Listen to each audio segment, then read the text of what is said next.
እነኚህ ከፍተኛ የመንግስት ባለስልጣናት በእገታው ዙሪያ የተናገሩትን ቪዲዮ ደግሞ እንመልከት። በደምቢ ዶሎ አካባቢ እንደዚህ ያለ ጉዳይ አልተፈጸመም ማለታቸው፣ ይሄ ጉዳይ ደግሞ ካልተፈጸመ ከዚህ በፊት የህዝብ ተወካዮች ምክር ቤት ላይ ቀርበው መረጃ የሰጡት ዶክተር አብይ አህመድ ጠቅላይ ሚኒስትሩ እንዲሁም ደግሞ ፊልድ ማርሻል ብርሃኑ ጁላ በዚህ ጉዳይ ላይ አስተያየት ሰጥተዋል። እነሱ ታዲያ ስለ እገታ ያወሩት ኬት አምጥቶ ነው? ዩኒቨርሲቲው ከዛም በፊት ከዛም በኋላ ሰላም ነው፣ እንደዚህ ያለ ነገር ስም ለማጠልሸት ነው ብሏል። እንደው እነኚህ ከፍተኛ የመንግስት ባለስልጣናት በእገታው ዙሪያ የተናገሩትን ቪዲዮ ደግሞ እንመልከት። ውስጥ እንግዲህ ደምቢ ዶሎ ዩኒቨርሲቲ አንዱ ነው።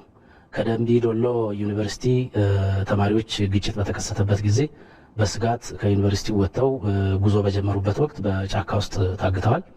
እነዚህ የታገቱ ተማሪዎችን ለማስለቀቅ ሰላማዊ በሆነ ሁኔታ በማንም ላይ ጉዳት ሳይደርስ የልጆቹም ህይወት አደጋ ላይ ሳይወድቅ በሰላማዊ ሁኔታ ማስለቀቅ ተገቢ በመሆኑና የመንግስትም ስራ ተቀዳሚ ተግባሩ ይህንን ጉዳይ በሰላማዊ ሁኔታ መፍታት ስለሆነ ልጆቹንም ለወላጆቻቸውም ለሀገራቸውም በህይወት የማብቃት ስራና ኃላፊነት ስላለበት ከሀገር ሽማግሌዎች፣ ከአካባቢው ወጣቶች፣ የመከላከያ ሰራዊታችንና ሌሎች የጸጥታ መዋቅርንም ተሰማርቶ በሁሉም ረገድ ሰላማዊ በሆነ ሁኔታ ልጆቹ እንዲለቀቁ ለማድረግ ስራ ሲሰራ ቆይቷል።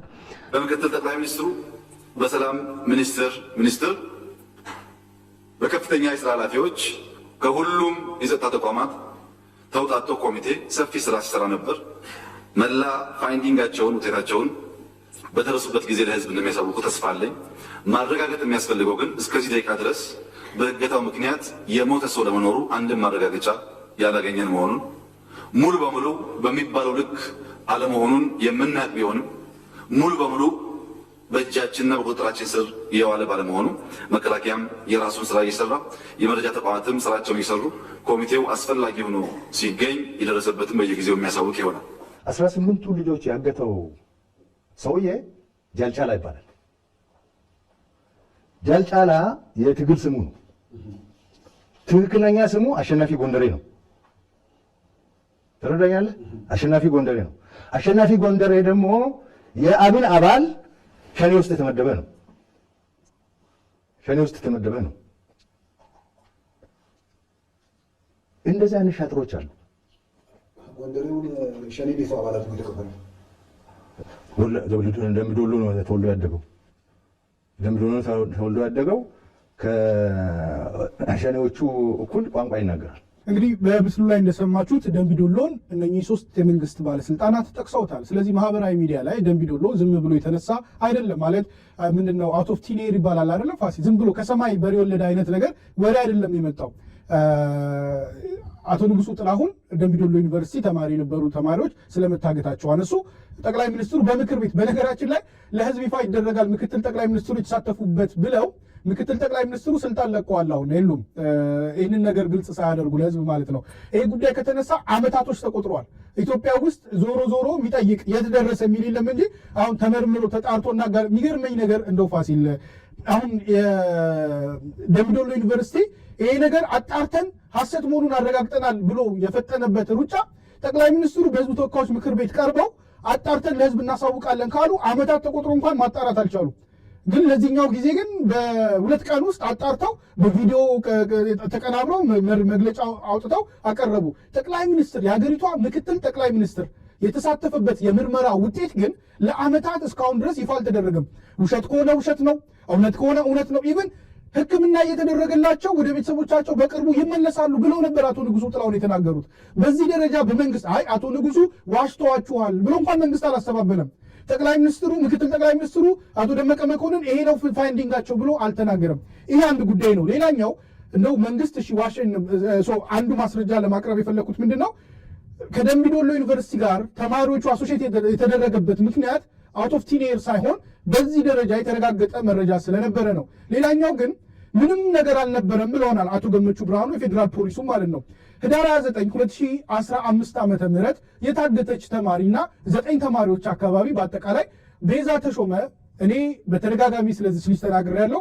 ኢትዮጵያ በነበርኩበት ወቅት ላይ አስተምሬያታለሁ። ለመጨረሻ ጊዜ 12ኛ ክፍል ተማሪ ሆና አስተምሬያታለሁ እስከ 12ኛ ክፍል። ቤተሰቦቿን አባቷን በተደጋጋሚ ቃለ መጠይቅ አድርገናል። እነኚህ ልጆች የት ገቡ? ምን ውስጥ ገቡ? ደምቢ ዶሎ ሰላም ነው፣ አካባቢውን የሚወክል አይደለም፣ ህዝቡን ለማሸበር ነው የሚል ነገር ነው ያነሱት።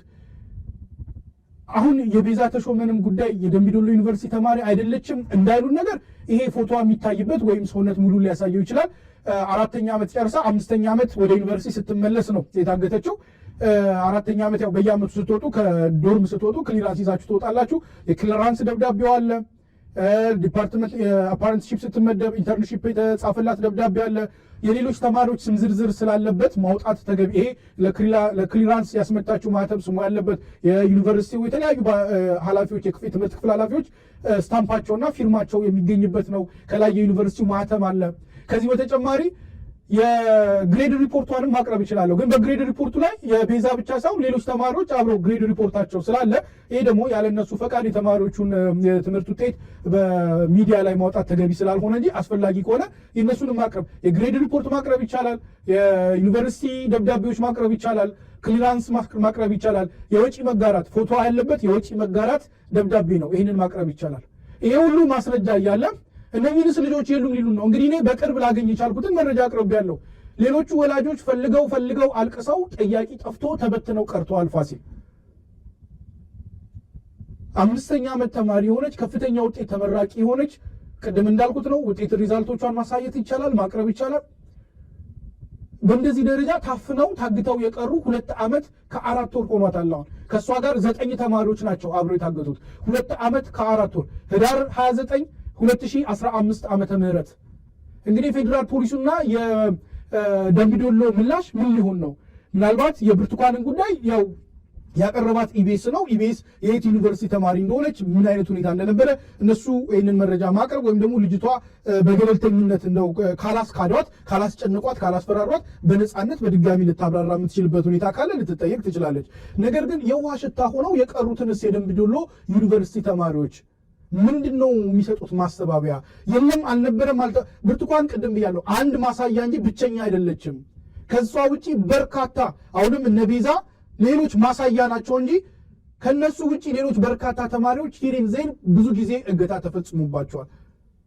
ይህንን በምንድን ነው ሊያስተባብሉ የሚችሉት? ደምቢዶሎ ዩኒቨርሲቲ ትምህርት ቤቱ ተመድበው የነበሩ ነገር ግን እንዲያለ አደጋ ሰለባ የሆኑ ተማሪዎችን ስም ዝርዝር በማውጣት ምናልባት ከግቢ ውስጥ ሊሆን ይችላል፣ አንዳንዶቹ በመንገድ ላይ ሊሆን ይችላል፣ አንዳንዶቹ በከተማ ውስጥ ሊሆን ይችላል፣ አንዳንዶቹ ደግሞ ወደ ዩኒቨርሲቲ እየተጓዙም ሊሆን ይችላል። ይሄ አደጋ የደረሰባቸው ግን ደምቢዶሎ ተማሪ በመሆናቸውና ዩኒቨርሲቲው ባቀረበው ጥሪ ወደዛ በመሄዳቸው የገጠማቸው አደጋ ስለሆነ እቤታቸው ተቀምጠው አይደለም ይሄ ነገር የገጠማቸው።